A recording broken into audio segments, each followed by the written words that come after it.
Hello students, this is Sujit sir. Welcome to my YouTube channel Burma's English Classes. Friends, आज जो हम लोग discuss करने वाले हैं वर्ब के एक अनदर टाइप्स के बारे में चर्चा करने वाले हैं।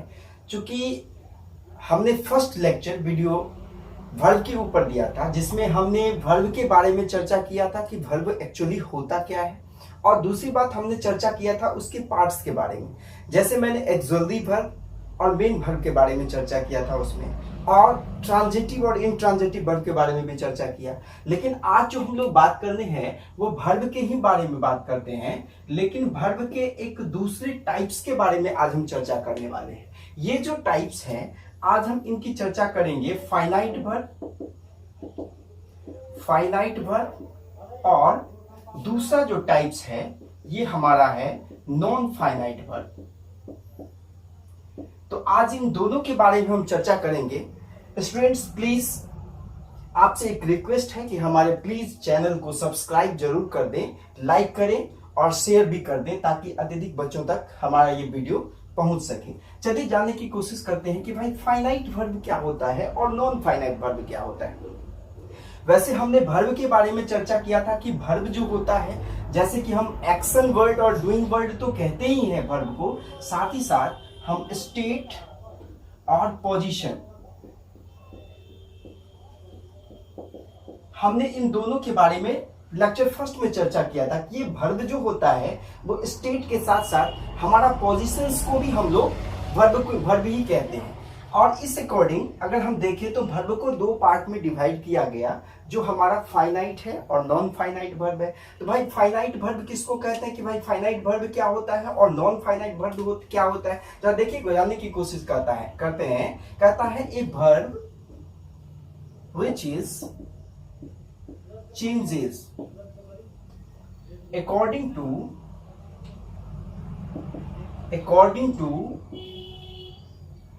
their subject and their tenses। यानी कहने का तात्पर्य ये है कि ऐसा वर्ब, हम वैसे वर्ब के बारे में टॉक कर रहे हैं, वैसा वर्ब जो सब्जेक्ट के अकॉर्डिंग या फिर टेंस के अकॉर्डिंग अपने फॉर्म को बदल लेता है, वह हमारा फाइनाइट वर्ब है। और दूसरा अगर हम बात करें नॉन फाइनाइट के बारे में, तो नॉन फाइनाइट जो होता है, no effect on subject and tenses. और नॉन फाइनाइट वर्ब जो होते हैं वो सब्जेक्ट और टेंस के आधार पे कोई इफेक्ट पड़ता ही नहीं है, ना तो उसका सब्जेक्ट के अनुसार चेंजिंग होता है और ना ही उसके टेंसेस के अनुसार वो अपने आप को फॉर्म को बदलते हैं। यानी कहने का तात्पर्य है कि नॉन फाइनाइट वर्ब का एक ऐसा पार्ट है जिसका सब्जेक्ट और टेंस के आधार पे कोई प्रभाव नहीं पड़ते, बल्कि फाइनाइट वर्ब ऐसे वर्ब होते हैं जो सब्जेक्ट और टेंस दोनों के ही आधार पे अपने फॉर्म को चेंज कर लेते हैं। जैसे हम एग्जाम्पल देखते हैं, एग्जाम्पल हम देखने की कोशिश करें। He goes to school, right. Next एक और एग्जाम्पल हम देखते हैं, they go to school. Third हम देखते हैं, दे वेंट टू स्कूल। अब आप इन तीन एग्जाम्पल में देखने की कोशिश करें। पहला हमने सेंटेंस लिया, ही गोज टू स्कूल, यहां पे गोज हमारा वर्ब है। सेकेंड हमने सेंटेंस लिया, दे गो टू स्कूल, यहां पे गो हमारा वर्ब है।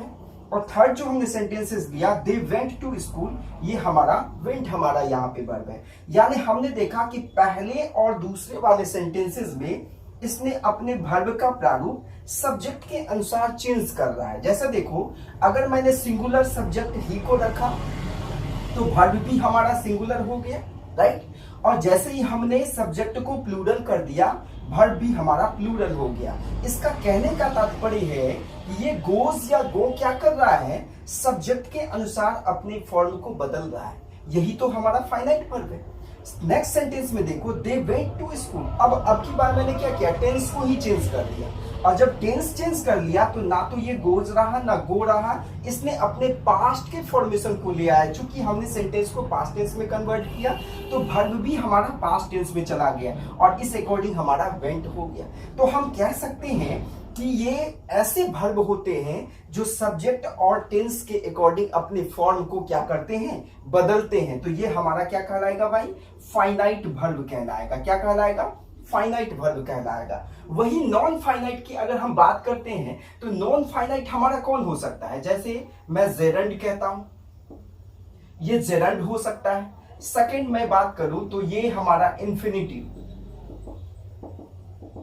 ये इंफिनिटिव हो सकता है। और थर्ड की बात मैं करूं तो ये पार्टिसिपल हो सकते हैं।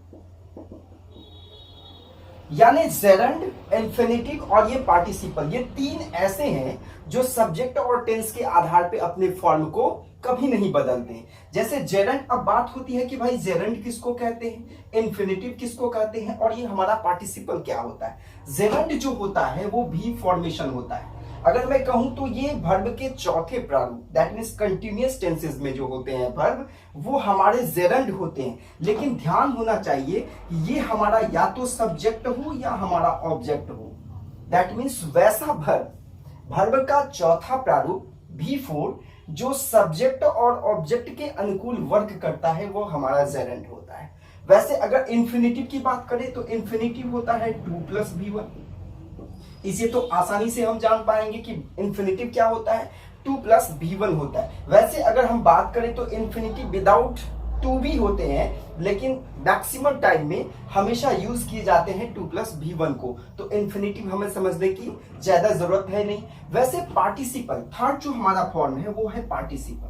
अब ये पार्टिसिपल जो होंगे वो दो फॉर्मेट में कन्वर्ट होंगे, राइट। ये हमारा प्रेजेंट पार्टिसिपल भी हो सकता है और ये हमारा पास्ट पार्टिसिपल भी हो सकता है। अब ये प्रेजेंट पार्टिसिपल क्या है और पास्ट पार्टिसिपल क्या है उसके बारे में चर्चा करते हैं। उससे पहले थोड़ी सी जानकारी प्राप्त कर ले, क्योंकि जितने भी एक्सिलरी वर्ब की हम लोग बात करते हैं, जैसे हम लोग कहते हैं इज, एम, आर, वॉज, वर, उसके बाद हमने डू, डस, इन सारी चीज, क्या ये सभी भी हमारे फाइनाइट या फिर नॉन फाइनाइट वर्ब है, उसे हम कौन सा वर्ब जानने की कोशिश करेंगे। तो चूंकि अब इन सारी चीज को एक फॉर्मेट में देखने की कोशिश करते हैं, जैसे हो गया इज, जैसे हो गया आर, हो गया वॉज, अगर हो गया वर, या फिर हैज, या फिर हैव, है ना।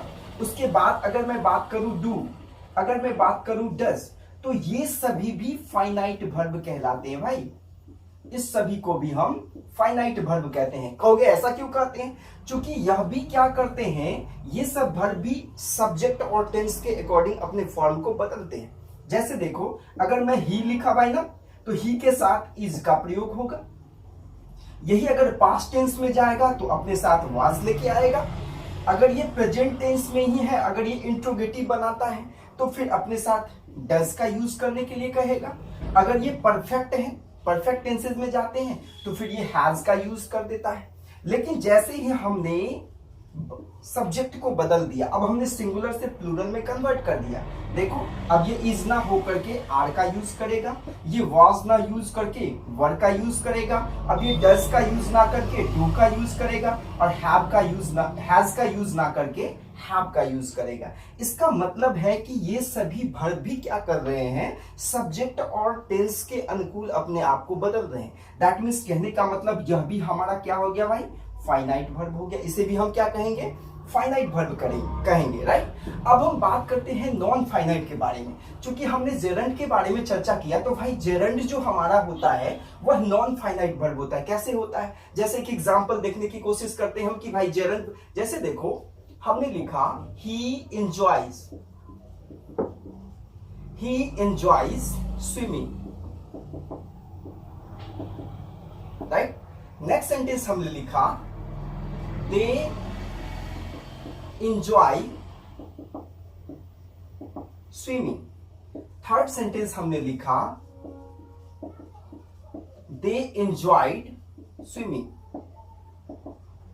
अब देखो भाई, इन तीनों सेंटेंसेस में देखो अपने आप में एंजॉय, एंजॉयज, एंजॉय और एंजॉयड भी वर्ब है। ये कैसा वर्ब है? देखो ही के अनुसार एंजॉय हुआ, दे के साथ एंजॉय हुआ और दे के साथ एंजॉयड हो गया। तो ये तो हमारे फाइनाइट वर्ब है, ये हमारे क्या है? फाइनाइट वर्ब है। लेकिन देखो सब्जेक्ट के ऊपर में इस वर्ब का कोई प्रभाव नहीं पड़ रहा, यही तो हमारा V4 है। और मैंने क्या कहा कि हमारा V4 फॉर्मेशन, लेकिन कब? जब यह V4 एज ए सब्जेक्ट या फिर ऑब्जेक्ट वर्क करता है तब यह हमारा जेरंड कहलाता है। और जेरंड जो होता है, जेरंड पे इसे कहते हैं हम लोग नॉन फाइनाइट वर्ब, यानी ना तो इसका सब्जेक्ट के ऊपर कोई प्रभाव है, सब्जेक्ट के अनुकूल ना तो इस पे कोई प्रभाव पड़ रहा है, ना ही टेंस के अनुसार इसमें किसी तरह का प्रभाव पड़ रहा है। तो ये हमारे क्या हो गए? जेरंड हो गए। और जेरंड होने के साथ साथ अपने आप में है क्या भाई? तो ये नॉन फाइनाइट वर्ब है। क्या है भाई? नॉन फाइनाइट वर्ब कहेंगे इसको हम, नॉन फाइनाइट वर्ब कहेंगे हम। आई होप आप इन चीजों को समझ पाएंगे। एक और एग्जांपल देखने की कोशिश करते हैं जिसमें जेरंड हमारा एज ए सब्जेक्ट काम करे। क्योंकि यहाँ पे तो एज ए ऑब्जेक्ट काम कर रहा है, लेकिन सब्जेक्ट के फॉर्मेशन में भी तो काम कर सकते हैं ना। जैसे देखो मैं लिखता हूं walking is good for health. अब देखो यहां वॉकिंग क्या है? यह भी तो V4 है, लेकिन ये वर्ब के चौथे फॉर्म है, लेकिन ये एक्चुअली में वास्तविकता में ये वर्ब नहीं है। ये क्या है? हमारे सेंटेंस का सब्जेक्ट है भाई। और जब ये सब्जेक्ट है, मैंने क्या कहा कि जब वर्ब का चौथा प्रारूप यानी आईएनजी फॉर्मेशन जब एज ए सब्जेक्ट वर्क करता है या फिर एज ए ऑब्जेक्ट वर्क करता है तो ये हमारा क्या कहलाता है? जेरंड कहलाता है। क्या कहलाता है? जेरंड। और ये जब जेरंड है तो अपने फॉर्मेशन में किसी तरह से ना तो सब्जेक्ट के अनुसार और ना ही टेंस के अनुसार किसी तरह के कोई फॉर्मेशन में बदलाव नहीं लाएगा। और अगर ये बदलाव नहीं लाएगा तो ये अपने आप में नॉन फाइनाइट वर्ब है। आई होप आप इन चीजों को समझ पाए होंगे। अब हम दूसरी बातें करते हैं। हम सेकेंड इन्फिनेटिव की चर्चा करते हैं कि भाई ये इन्फिनेटिव क्या होता है। जैसे मैंने कहा कि इन्फिनेटिव क्या होता है? 2 + V1। 2 + V1 को अगर वर्ब के पहले यानी मेन फॉर्म के साथ अगर 2 ऐड होता है, 2 के साथ अगर मेन फॉर्म आता है तो वो हमारा इन्फिनेटिव कहलाता है। जैसे एग्जांपल देखो, जैसे मैं कहता हूं he likes to read, next sentence लिखा हमने they like to read। Third one sentence is that they liked to read। अब जरा देखो इन तीनों सेंटेंसेस में यहां सब्जेक्ट ही है, यहां पे दे है, यहां भी दे है। इसमें मैंने क्या किया? ये सब्जेक्ट हमारा सिंगुलर सब्जेक्ट है ना? इसके अनुसार ये लाइक्स हुए। ये हमारा प्लूरल सब्जेक्ट हुए, इसके अनुसार लाइक हुआ। क्योंकि रूल क्या कहती है? SSPP का रूल होता है, SSPP। दैट मीन्स अगर सिंगुलर सब्जेक्ट है तो सिंगुलर वर्ब लेगा अपने साथ, और अगर ये प्लूरल सब्जेक्ट है तो प्लूरल वर्ब अपने साथ लाएगा। तो इस आधार पे ये लाइक्स, लाइक और लाइक्ड तो यहाँ पे क्या है भाई? इसे तो हम फाइनाइट वर्ब कहेंगे। क्या कहेंगे? फाइनाइट। क्यों? क्योंकि ये सब्जेक्ट और टेंस के अनुसार अपने आप को बदल रहा है। लेकिन यहां देखो टू रीड, इन तीनों सेंटेंसेस में मैंने क्या किया? 2 + V1 का ही तो यूज किया ना। 2 + V1 ही तो है, इसमें 2 + V1 ही तो है। थर्ड वाली में भी सेंटेंस में 2 + V1 ही तो है। तो ये 2 + V1 क्या कहलाता है भाई? इसे कहते हैं हम लोग इन्फिनेटिव। ये क्या कहलाएगा? इन्फिनेटिव। और जब यह इन्फिनेटिव है तो आप देखिए ना तो सब्जेक्ट के अनुसार किसी तरह का चेंजिंग आया, सब्जेक्ट को हमने बदला तो भी अपने आप में किसी तरह का बदलाव ना लाया, और ना ही टेंस के अनुकूल अपने आप को बदल पाया। इसका कहने का मतलब है कि ये अपने आप में तो क्या है भाई? इन्फिनेटिव है, लेकिन इन्फिनेटिव के होते साथ साथ ये अपने आप में नॉन फाइनाइट वर्ब भी है। क्यों? क्योंकि इसने अपने फॉर्म के वर्ब के प्रारूप को चेंज नहीं किया। तो हम कह सकते हैं कि इन्फिनेटिव भी हमारा क्या है? नॉन फाइनाइट वर्ब है। अब बात आती है पार्टिसिपल की। तो जरा चर्चा करते हैं हम लोग पार्टिसिपल के बारे में कि एक्चुअली ये पार्टिसिपल होता क्या है। तो पार्टिसिपल की हम चर्चा करते हैं। वास्तविकता में ये पार्टिसिपल जो होते हैं, वास्तविकता में ये दो होते हैं। ये पार्टिसिपल जो होते हैं दो होते हैं। एक तो होगा प्रेजेंट पार्टिसिपल और सेकंड जो हमारा होता है ये होता है पास्ट पार्टिसिपल। अब ये प्रेजेंट पार्टिसिपल क्या होगा? प्रेजेंट पार्टिसिपल होगा V4, लेकिन ध्यान में रहना चाहिए कि ये वर्ब का formation as a adjective work करे, तब यह कहलाएगा पार्टिसिपल। पास्ट पार्टिसिपल की अगर मैं बात करता हूं तो ये verb 3 as a adjective formation work करता है, तब ये हमारा पास्ट पार्टिसिपल है। दैट मीन्स कहने का मतलब ये है कि हम पार्टिसिपल को कह सकते हैं कि it acts as an adjective.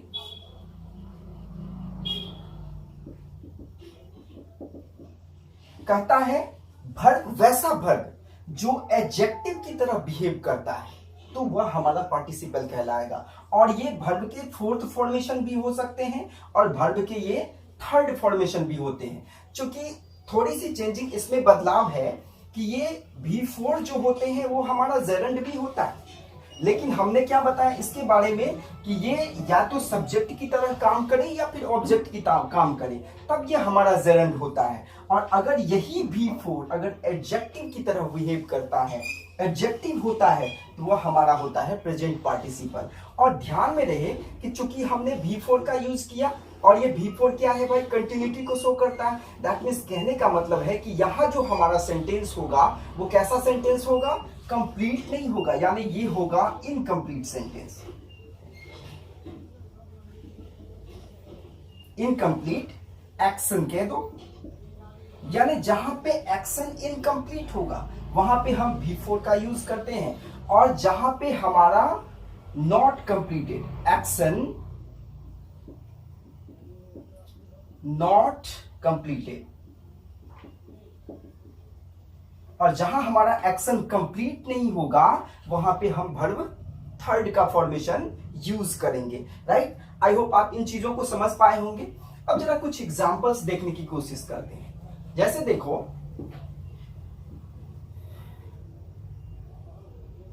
मैंने एग्जांपल लिखा, एक एग्जांपल लिखते हैं।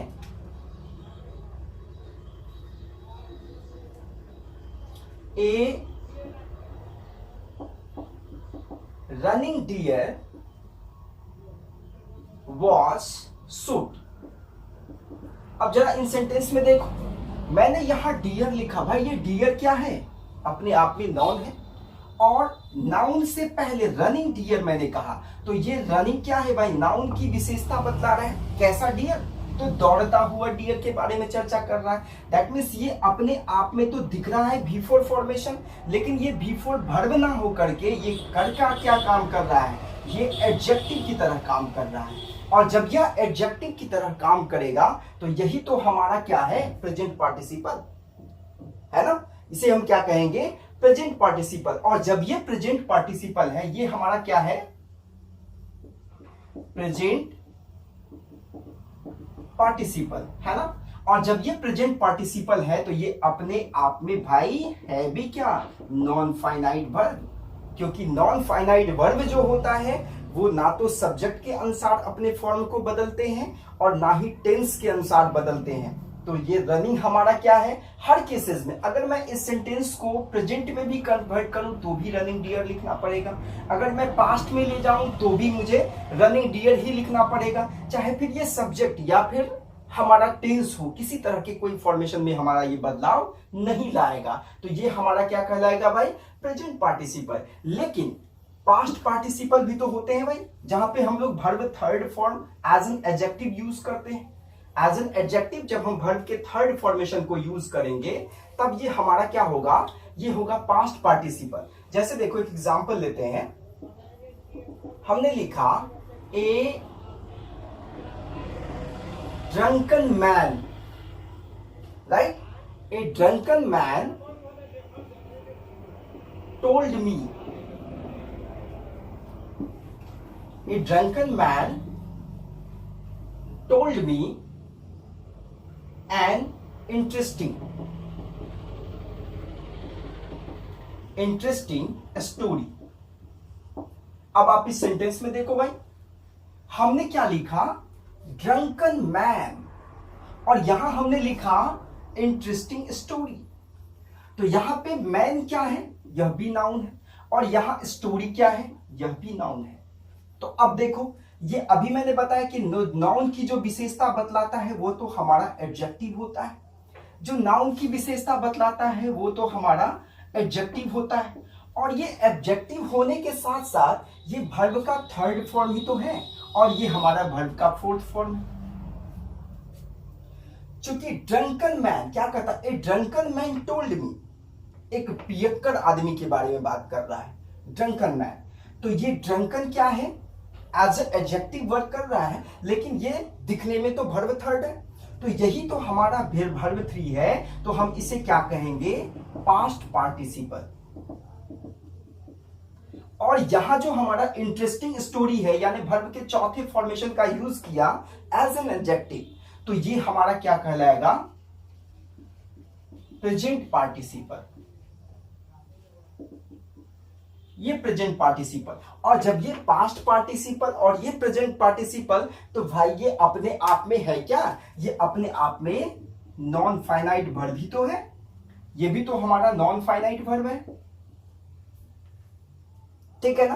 अब ये एक बात आती है कि भाई कहां वर्ब के थर्ड फॉर्मेशन वाले को यूज करूं और कहां वर्ब के फोर्थ फॉर्मेशन के वाले को यूज करूं।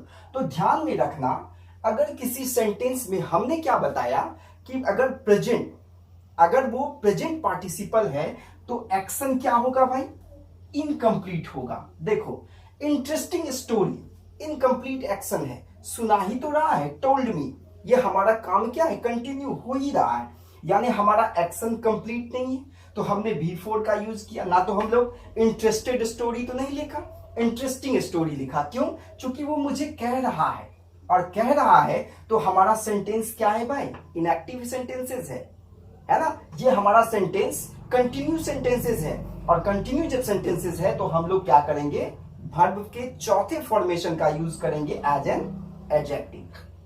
तो ये हो गया हमारा प्रेजेंट पार्टिसिपल, और ये हमारा हो गया, यहां पे देखो एक ड्रंकन मैन, पियक्कड़ आदमी, दैट मीन्स हम लोग तो पहले से पता है कि ये आदमी कैसा है भाई, पियक्कड़ है, दैट मीन्स ये परफेक्ट है, यहां पे एक्शन कंप्लीट है, इसलिए इसे हम क्या कहते हैं, पास्ट पार्टिसिपल कहते हैं, राइट। आई होप आप इन चीजों को समझ पाए होंगे।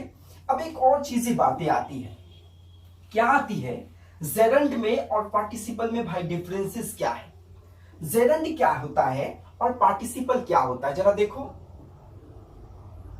जेरंड होते हैं और पार्टिसिपल की बात करते हैं। वैसे वर्ब के थर्ड फॉर्म एडजेक्टिव के फॉर्मेशन की मैं बात नहीं कर रहा, ये तो पास्ट पार्टिसिपल हो गया, ये तो आप आसानी से ढूंढ पाओगे। लेकिन B4 एज एन एडजेक्टिव जो वर्क करता है वो, और यहां पे भी B4 होता है, लेकिन ध्यान होना चाहिए कि ये वो B4 या तो सब्जेक्ट की तरह काम करेगा या फिर ऑब्जेक्ट की तरह काम करेगा, तब ये हमारा जेरंड है। लेकिन ये अगर वर्ब का चौथा फॉर्मेशन एज एन एडजेक्टिव की तरह वर्क करता है तो ये हमारा क्या हो सकता है, ये हमारा पार्टिसिपल होगा, राइट। आप अब इन चीजों को समझ पाए होंगे। एक एग्जाम्पल देखो, मैं एक एग्जाम्पल देखने की कोशिश करता हूं। जैसे देखो, यहां चूज करना है कि भाई प्रेजेंट पार्टिसिपल का यूज करूं या फिर पास्ट पार्टिसिपल का यूज करूं। देखो, द ब्रेकिंग या फिर ब्रोकन, द ब्रेकिंग या फिर broken glasses were repaired. Second sentence हमने लिखा, आई सॉ हिम ब्रेकिंग या फिर ब्रोकन द ग्लासेस। अब जरा इनको देखो, मैंने पहले सेंटेंस में लिखा द ब्रेकिंग या फिर ब्रोकन ग्लासेस वेयर रिपेयर्ड। अब देखो यहां पे एक्शन क्या है भाई, रिपेयर कब कराओगे, जब ये ग्लास टूट गया होगा, और जब ये टूट गया है इसका मतलब क्या है, एक्शन हमारा कंप्लीट है। और जब ये एक्शन कंप्लीट है तो एक्शन कंप्लीट के लिए हम लोग क्या यूज करते हैं, वर्ब के थर्ड फॉर्म को यूज करते हैं, है ना। Broken glasses as a participle के फॉर्म में कहें तो ये ब्रोकन क्या है, ये ग्लासेस का एडजेक्टिव ही तो है ना। और ये वर्ब का थर्ड फॉर्म इसलिए लिया, ये ब्रेकिंग हमारा नहीं होगा। क्यों, क्योंकि जब रिपेयर कब किए जाएंगे, क्या कह रहा है, the broken glasses were repaired, that means टूटे हुए ग्लास की रिपेयर की गई।